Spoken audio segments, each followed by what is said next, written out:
Shalom, selamat pagi jemaat yang dikasihi Tuhan. Berjumpa lagi dalam acara Gereja Kristus Menyapa. Sebelum kita mendengarkan firman Tuhan, mari terlebih dahulu kita berdoa. Bapa di surga, kami sungguh memohon pertolongan-Mu di dalam kuasa Roh Kudus, membimbing kami untuk mengerti firman-Mu. Terpujilah Engkau ya Tuhan, dalam nama Yesus kami berdoa. Amin. Jemaat yang dikasihi Tuhan, pembacaan firman Tuhan kita pada pagi hari ini terambil dari Yesaya 57 ayat 14 sampai dengan ayat yang ke-16 yang berbunyi demikian. Ada yang berkata, bukalah, bukalah, persiapkanlah jalan. Angkatlah batu sandungan dari jalan umatku. Sebab beginilah firman yang maha tinggi dan yang maha mulia, yang bersemayam untuk selamanya dan yang maha kudus namanya. Aku bersemayam di tempat tinggi dan di tempat kudus, tetapi juga bersama-sama orang yang remuk dan rendah hati, untuk menghidupkan semangat orang-orang yang rendah hati, dan untuk menghidupkan hati orang-orang yang remuk. Sebab bukan untuk selama-lamanya aku hendak berbantah, dan bukan untuk seterusnya aku hendak murka, supaya semangat mereka jangan lemah lesu di hadapanku. Padahal akulah yang membuat napas kehidupan. Jemaat yang dikasihi Tuhan, dalam pembacaan dan perenungan kita ini, kita mau melihat ada kesempatan yang Tuhan berikan kepada umat Tuhan untuk mereka berbalik dan bertobat kepada Tuhan. Dalam pembacaan ini, kita merenungkan dan melihat bahwa umat Tuhan mereka berada di dalam pembuangan. Mereka berada dalam pembuangan karena apa? Mereka berada di pembuangan di Babilonia karena dosa-dosa pemberontakan mereka kepada Allah.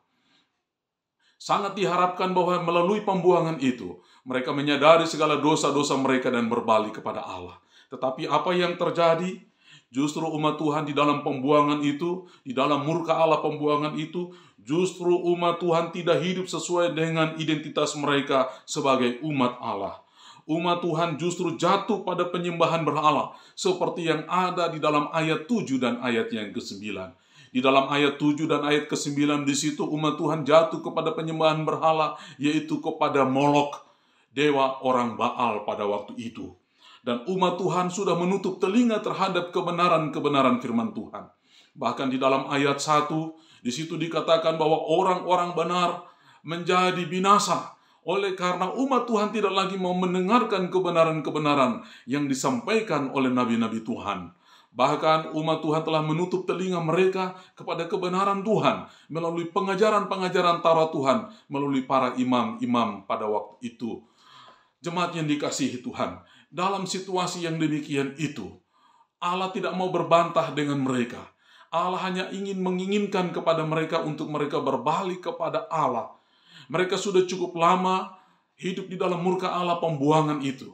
Dan mereka selama ini hidup di dalam dosa-dosa mereka. Tetapi Allah yang penuh rahmat dan kasih karunia itu memberikan kesempatan kepada mereka satu kali lagi untuk mereka bertobat. Namun ketika Allah membuka pintu rahmat kepada mereka untuk mereka berpaling kepada Tuhan, Allah memberikan beberapa persyaratan. Jikalau mereka ingin berbalik kepada Tuhan, maka mereka harus sungguh-sungguh membuka diri mereka kepada Tuhan. Seperti yang tertulis di dalam ayat yang ke-14 berkata, bukalah, bukalah, persiapkanlah jalan. Kalimat ini, frase ini adalah mau memberitahukan bahwa Allah menginginkan supaya umat Tuhan membuka hati mereka seluas-luasnya, membuka hidup mereka seluas-luasnya untuk menyambut rahmat Tuhan dalam kehidupan mereka.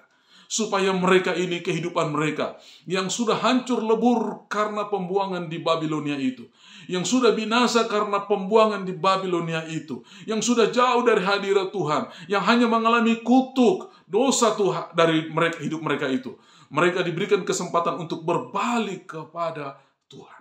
Mereka harus membuka hidup mereka seluas-luasnya, membuka hatinya dengan cara mempersiapkan hidup mereka untuk menyambut Tuhan. Jemaat yang dikasihi Tuhan, jikalau firman Tuhan ini datang kepada kita, adakah kita membuka hati kita seluas-luasnya untuk menyambut Tuhan? Sudah terlampau lama kita berbuat dosa kepadanya. Sudah terlampau lama kita tinggal di dalam dosa-dosa kita. Sudah terlampau lama akibat dosa kita hidup dalam kepahitan, kita hidup di dalam kebinasaan, kita hidup jauh dari hadapan Tuhan. Sekarang Tuhan memberikan tahun rahmat kepada kita. Tuhan memberikan kesempatan kita untuk kita berpaling dari kehidupan kita yang lama dan kepada Dia. Tuhan berkata, bukalah hidupmu, bukalah hatimu, dan sambutlah berkat Tuhan dalam hidupmu.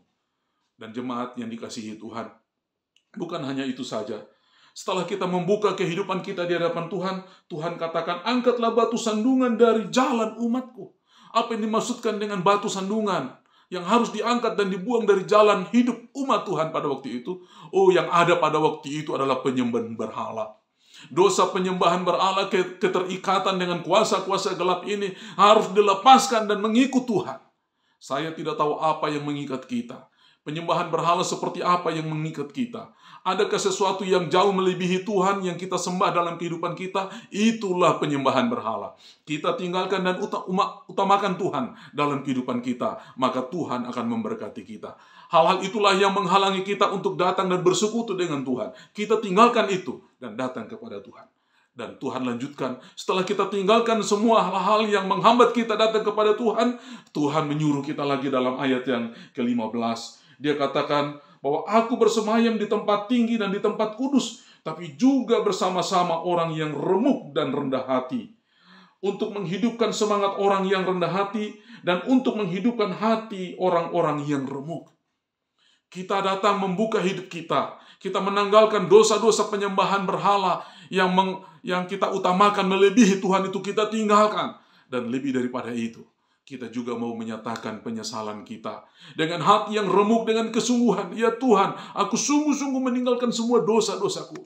Dosa dalam pikiranku, dosa dalam hatiku, dosa dalam tingkah laku dan perbuatanku. Dan kehidupanku yang telah meninggalkan Tuhan, aku tinggalkan dan aku mau berbalik kepada Tuhan. Maka Tuhan berkata di dalam ayat yang ke-18 dan 19 berbunyi demikian. Aku telah melihat segala jalannya itu, tapi aku akan menyembuhkan dan aku akan menuntun dia. Dan aku akan memulihkan dia dengan penghiburan juga pada bibir orang-orang yang berkabung. Aku akan menciptakan puji-pujian. Damai sejahtera bagi mereka yang jauh dan bagi mereka yang dekat. Firman Tuhan, aku akan menyembuhkan dia. Pada waktu kita datang dan berbalik kepada Tuhan, meninggalkan semua dosa-dosa kita, Tuhan katakan, aku akan memulihkan engkau, aku akan menuntun engkau, aku akan menyembuhkan engkau, bahkan aku akan memberikan damai sejahtera dan puji-pujian di dalam kehidupan kita. Jemaat yang dikasihi Tuhan, dahulu ketika kita tinggal di dalam dosa-dosa kita, hidup kita tidak bisa melihat kebenaran. Tetapi ketika Tuhan memberikan kesempatan untuk kita berpaling dari dosa-dosa kita, maka kita dapat melihat bahwa damai sejahtera Tuhan sediakan bagi kita. Tuhan akan menuntun jalan kita untuk melintasi tahun-tahun hidup kita dengan penuh dengan berkat dan anugerah. Itulah sebabnya ini hari adalah kesempatan untuk kita berbalik dari dosa. Seperti Yeremia berkata kepada umat Tuhan untuk mereka berbalik dan menerima anugerah Tuhan dari kehidupan mereka. Kiranya firman Tuhan pada pagi hari ini menjadi berkat bagi kita. Tuhan memberkati. Mari kita tunduk kepala dan berdoa. Bapa di surga, kami bersyukur Tuhan. Tuhan sungguh baik bagi kami. Ketika kami hilang dari kehidupan kami karena dosa-dosa kami, Engkau memanggil kami dengan begitu jelas. Marilah kepadaku, hai sekalian yang menanggung beban berat. Aku akan memberikan kelegaan kepadamu. Ya Tuhan, kami datang kepadamu dan menyerahkan kehidupan kami untuk menyambut rahmat Tuhan dan anugerah Tuhan yang terindah. Terpujilah Engkau Tuhan, berkati semua jemaat yang mendengar dan menonton acara ini. Hanya dalam nama Tuhan Yesus Kristus kami berdoa. Amin.